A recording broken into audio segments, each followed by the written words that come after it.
boys and girls. This week for our teacher table, we are all going to read the same reader. We're all going to read the blue reader. And this week says The Fuel of the Future. Now, you do not have this book in front of you, so I'm going to walk you through how to find this on our Connect Ed so that you can read it. If we go to our Connect Ed and we get the main login screen, we find Mrs. Shank's class. You will click your name, and then you can put in your password. Once you have that in, you will be able to hit launch when it comes up.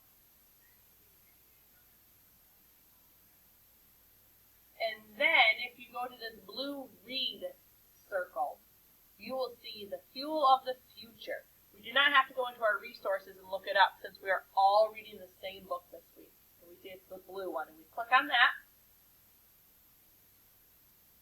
And today what I would like you to do is you are going to use the speaker button to press play, and you're going to read along with the reader to go through our whole reader here.